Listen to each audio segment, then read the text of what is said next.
शिवसेना के विभाग प्रमुख सरदार भागवत सरकार जी, हमारे नागपाड़ा पुलिस थाने के वरिष्ठ पुलिस निरीक्षक साहब, मंच पर उपस्थित सारे पदाधिकारी, संजय बसवंत पवार साहब, सिद्धम साहब और पुलिस ऑफिसर साहब, सचिन विद्यार्थी बाबू, हमारे शशिकांत पवार जी, हमारे पूर्वा प्रभु जी, राजीव बोलकर, धर्म मिश्रा, भाई, अखिल भाई, सभी उपस्थित भाई और हमारे भाई बेचारे अखिल, खास करके मैं खालिद बाबू जी का जो उनके मन में विचार आया महाराष्ट्र संगठित शक्ति सेना, भाई हॉल में आ जाओ, हॉल में। ये विचार ही मुझे बहुत प्रभावित करते। जब उन्होंने कहा कि सांसद आपको आना है, बल्कि मुझे अभी आज 9:30 पेट पकड़ने में आपको लग जाना, इसके लिए मैं पहले खड़ा हूँ। तो उन्होंने कहा कि आपको आना है, मैंने नाम सुना, मुझे अच्छा लगा कि यही एक सोच इस देश के लिए आवश्यक है। संगठन जब होता है तो शक्ति आपसे आप आ जाए, संगठन ही शक्ति है और उस शक्ति का आविष्कार किस तरह से हो उसके ऊपर निर्भर होता है। पुलिस एक शक्ति है, जनता एक शक्ति है, सरकार एक शक्ति है, न्यायालय एक शक्ति है, ये सारी शक्तियां ही है, लेकिन उनका आविष्कार किस ढंग से होगा उस पर वो निर्भर करता है। हाल ही में कुछ विषयों के लिए पूरे महाराष्ट्र में रैलियां निकल रही है, उसकी जनसंख्या जिस ढंग से उसमें आ रही है उसको देखकर लगता है कि प्रक्षोभ है, ये दर्द है, उस दर्द को जानने की आवश्यकता है। कि देश का निर्माण हुआ, दुर्भाग्यवश देश का विघटन हुआ, लेकिन विघटन के बाद इस देश में हिंदू, मुसलमान, क्रिश्चियन, ईसाई, सिख सारे धर्मों के लोगों के लिए एक संविधान बना। उस संविधान ही हमारी गीता है, उस संविधान ही हमारा कुरान है, उस संविधान ही हमारा बाइबल है। जब ये सोच हमारे मन में आएगी कि संविधान हमारी गीता है, संविधान हमारा कुरान है, संविधान हमारा बाइबल है, तो फिर एक दूसरे के बारे में प्यार आपसे बात है। हम इस एक पेड़ के सारे डालियां हैं, पेड़ एक ही है हिंदुस्तान, इसमें सारी डालियां हैं।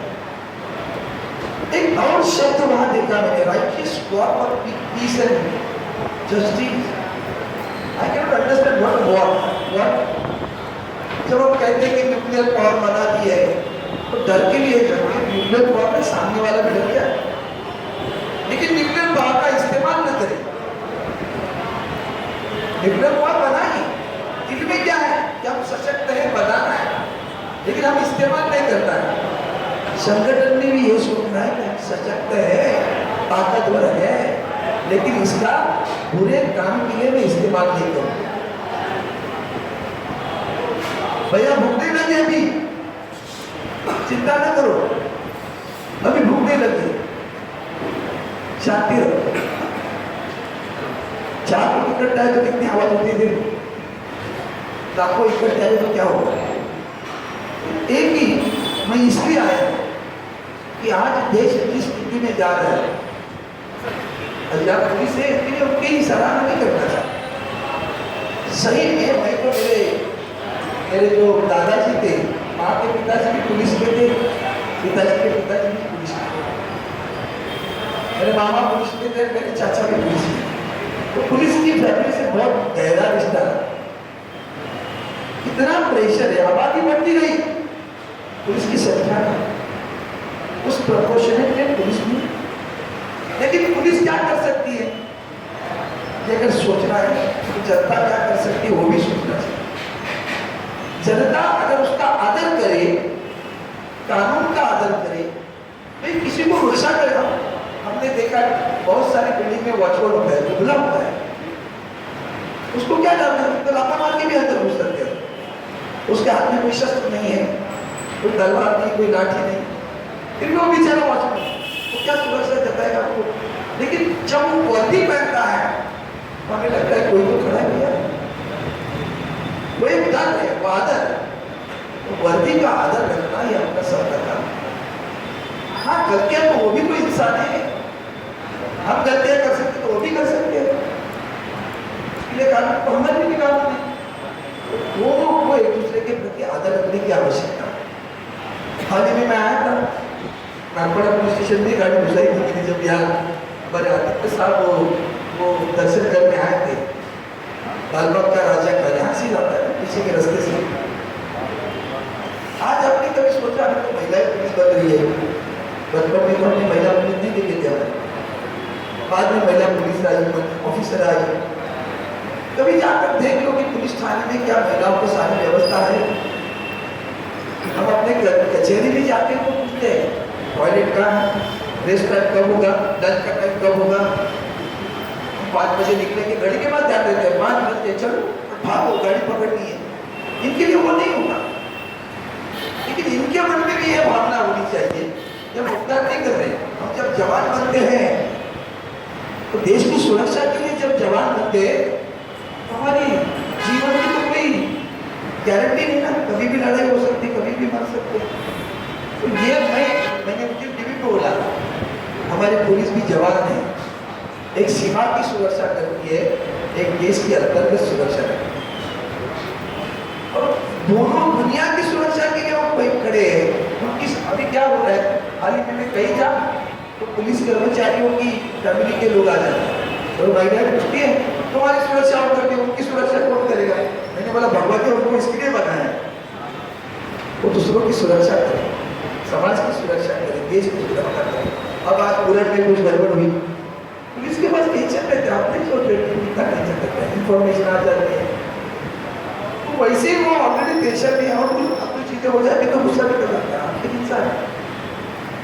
मैं चाहता हूँ खास करके ललित बाबू जी आपको धन्यवाद देता हूँ, नासिर भाई आपको धन्यवाद देता हूँ, आपका अभिनंदन करता हूँ। लेकिन पुलिस की मुझे आपसे भी एक अपेक्षा है, हमारे खास करके मुसलमान भाइयों की young generation is getting spoiled with that every, और आपको उसके ऊपर ध्यान देना। युवा पीढ़ी जो है ये दर्द एमडी का फुटबॉल नहीं मिलता, क्या क्या खाते पता नहीं, सारी चीजें दुर्भाग्यवश अपनी एरिया में होती है, आपके यहाँ से कामटी बुरा। अच्छा, हमको पता है तो पुलिस को क्यों पता नहीं? पुलिस को ये भी देखना है कि हमारी युवा पीढ़ी बर्बाद नहीं। और मैं आपसे चाहता हूँ अगर आपको कुछ जानकारी है, ये कोई जरूरत नहीं कि लिखित में देने की आवश्यकता है, जाकर भी है साहब से मिलकर तो साहब ऐसे ऐसे हो रहा है तो देख लो, गड़बड़ी हो रही है, नहीं होनी चाहिए।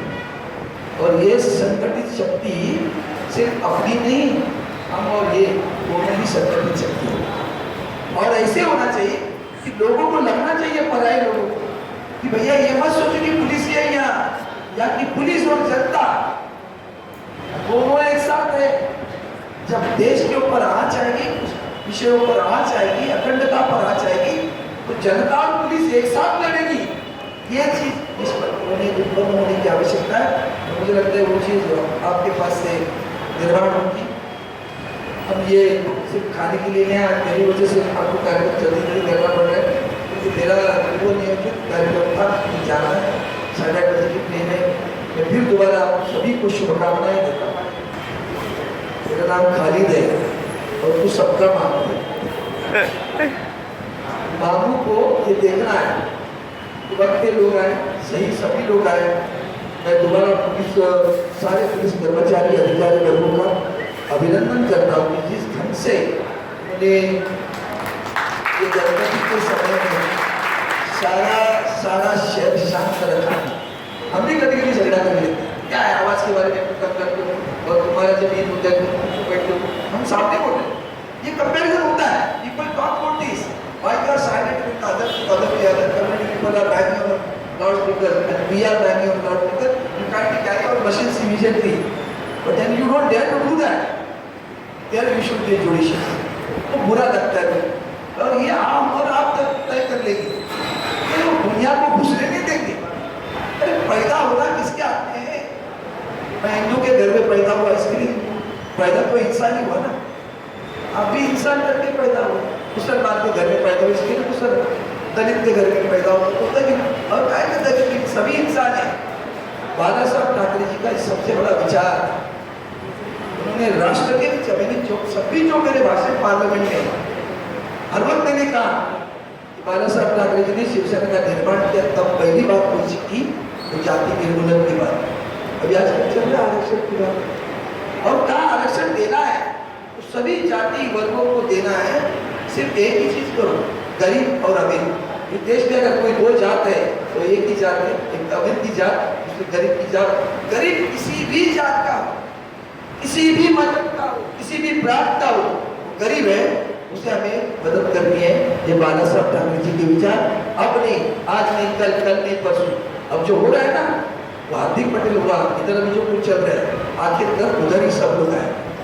मैंने मंडल आयोग के बारे में, बाला साहब ठाकरे जी देश में एक ही इंसान था, उसने मंडल आयोग को विरोध किया था, कहा आपने ये आरक्षण देके जातियों की दीवारें खड़ी कर दी। सिर्फ दीवारें खड़ी नहीं की, दीवारें और पक्की बना दी। हम स्वार्थी बन गए। मैं ऑफिस में गुजरात में क्यों विरोध कर रहे हैं, मेरे बच्चों का कुछ भला होगा। अब एससी को मैं सोचता हूँ, देखो क्यों विरोध कर रहे हैं, मेरे बच्चों का भला होगा। अब क्या हुआ, अब दीवारें और मजबूत होती जा रही है। जो कदम हमारे राजनीतिक दलों के नेता उठा रहे हैं, पुलिस के लिए चिंता का विषय होता है। हम लोग मजा करते रहते नहीं है, इनके लिए भी चिंता का विषय, इसलिए क्या वो कर रहे हैं और दीवारें मजबूत कर रहे हैं। ये दीवारें तोड़ने का काम बाला साहब ठाकरे का, कितने लोगों को पता है बाला साहब ठाकरे जी के मन में क्या विचार है। और ये सोच आगे मैं आज मैं बता रहा हूँ, उधर रिकॉर्ड करके रखो, कि बाला साहब ठाकरे जी की सोच ही इस देश को आगे लेकर जाएगी। जब जाति का सब निर्मूलन होगा और देश के देख रहा था। अब बताओ, वो हार्दिक पटेल भी बोल रहा था, तब तक उसने अपने लिए आरक्षण मांगा और कहीं ना कहा नहीं देना है तो किसी को भी मत दे, देना है तो गरीब को देना। मतलब क्या है, बाला साहब ठाकरे का तो विचार गरीब को देना। और इसलिए मैं आज उपस्थित, मैं मुसलमान हिंदू नहीं जानता, मैं एक ही जानता है, हम सब हिंदुस्तानी है और हम सब अपने भाई हैं।